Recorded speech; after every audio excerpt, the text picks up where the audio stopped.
Hello everybody, welcome to Business 59 Syllabus Overview for this fall 2020.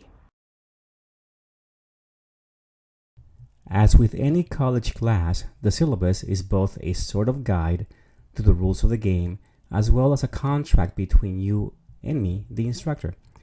It provides much of the information needed to approach the class as well as what determines your final grade. Specifically for this class, I set up the syllabus with several sections that are indicated by the orange headings. I will briefly move through each of these sections, mostly just highlighting certain points.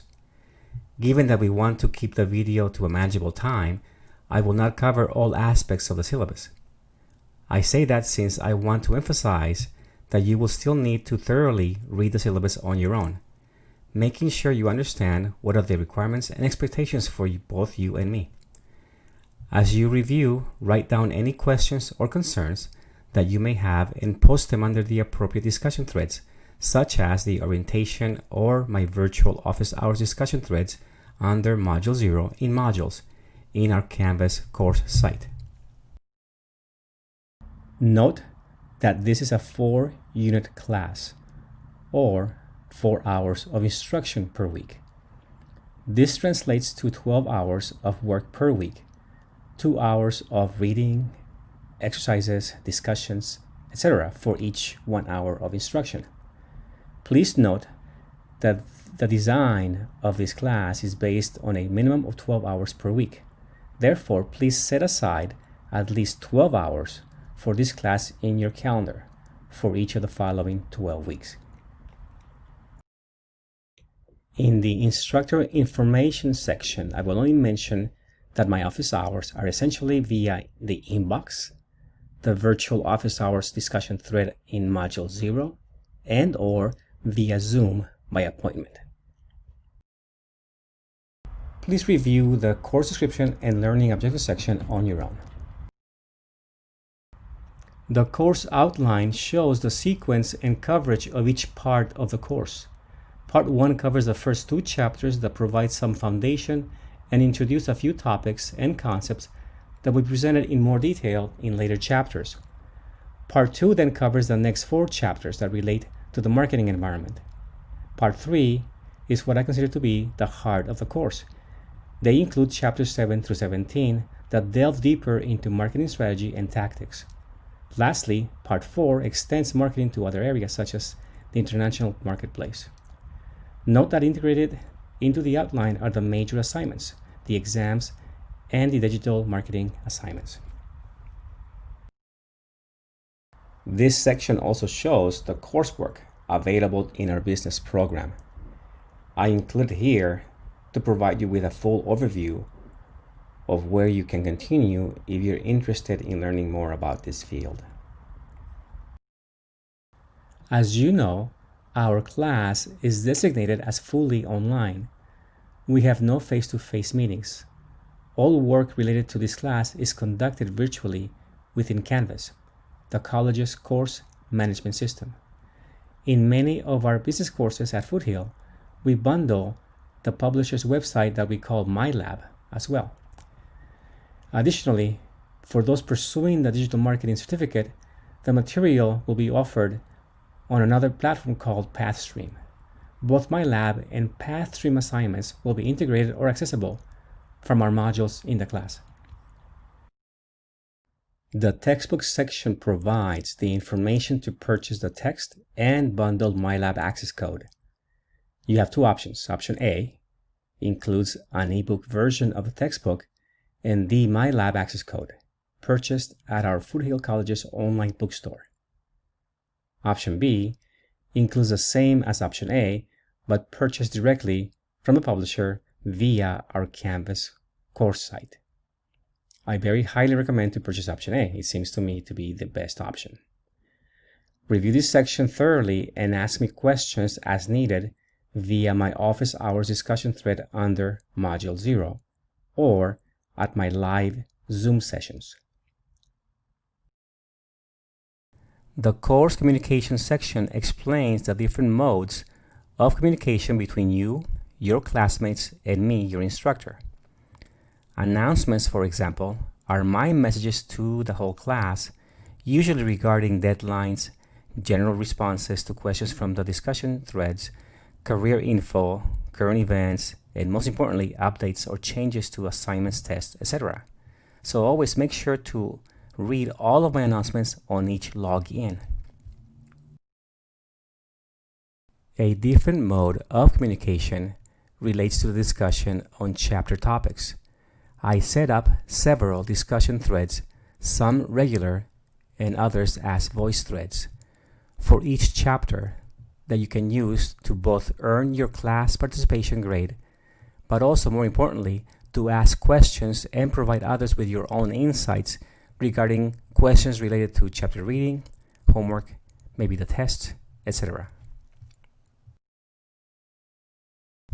Also, within this same section, you will read that the general turnaround response time is 24 to 48 hours when responding to your questions in the inbox or in the discussion threads. However, I am usually much more responsive than that standard. I scan my inbox and respond to your private messages at least twice a day. I also scan and respond to your chapter discussion thread postings at least once per day. At times, I do respond to the discussion threads postings via an announcement instead of replying to each individually. Note that I will like your posting after I read each. Lastly, with respect to this section, I will ask you to always remember that the class runs from Monday at 8 a.m. through Friday at noon. Officially, I am not in the class online starting from Friday at noon through the following Monday at 8 a.m. I reserve the weekends for grading and setting up the materials for the following week. At times, depending on the urgency, I may still come into the class on weekends, but please do not rely on this being the case. The implication is that you can still work and submit assignments over the weekend, but if you need feedback or help, you will want to do much of your reading and homework as early as possible in the week. I will definitely respond to your inbox messages and most of your chapter discussion questions that are posted by Friday at noon. The course assignments section provides detail on each of the types of assignments in this class. Note that at times, I don't always assign all of them, but do review each description in any case. The grading component section that follows will show which assignments are actually assigned for your class and the weighted points for each. The graded component section shows 8 types of assignments. The first ones are labeled CAs, or class activities. They are the orientation tasks that are assigned a 0 weighted score, but that are required to stay in the class. The CIs, or check-ins, are worth 1% of your total grade. I use these to simply get you into our class Canvas shell at least once early in the week. They take 5 seconds and are due on Wednesday of each week.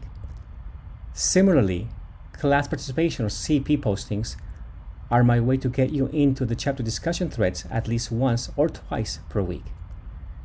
They are also very simple.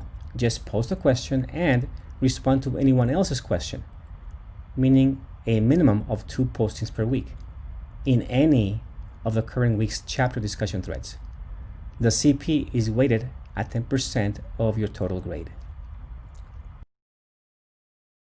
The reading checks, or RCs, are simple quizzes to check that you have done a minimum amount of reading early in the week from our textbook for each chapter. Each RC is worth 1%. The total possible for RCs is therefore 15%, calculated as 15 RCs that count at 1% each. Note that the lowest 5 RCs are automatically dropped. The simulations, or sims, and the by the numbers, or BTNs, assignments give you the opportunity to apply your newly learned concepts from the reading. Each is worth 1%. The total possible for each the sims or the BTNs is therefore 14 and 10% respectively.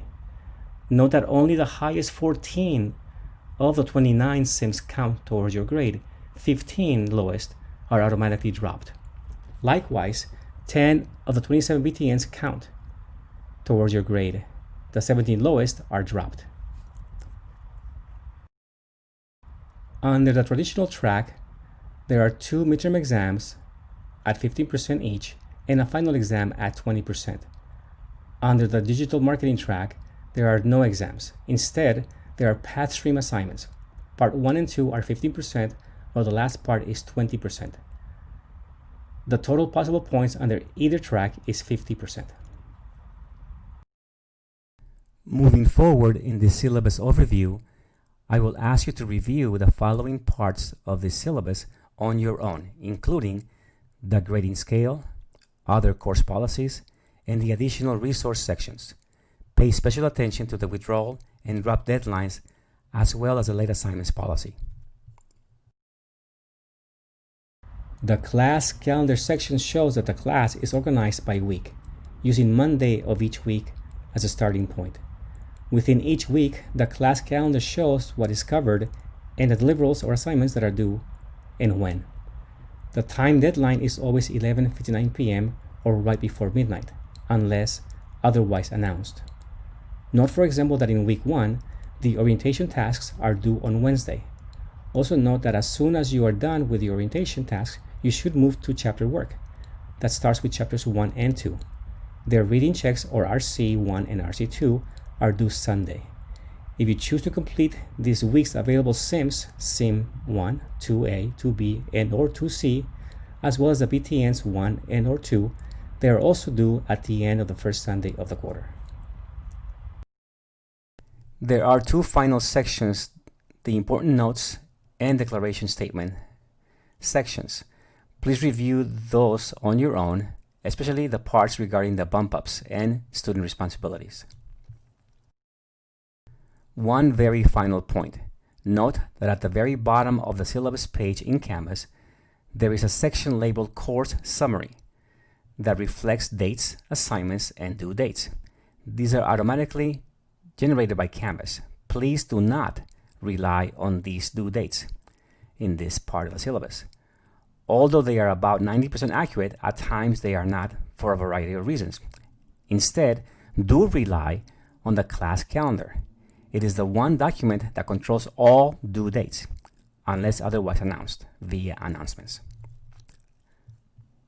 Thanks for taking the time to view and listen to this syllabus overview. As mentioned above, please do review the full syllabus on your own.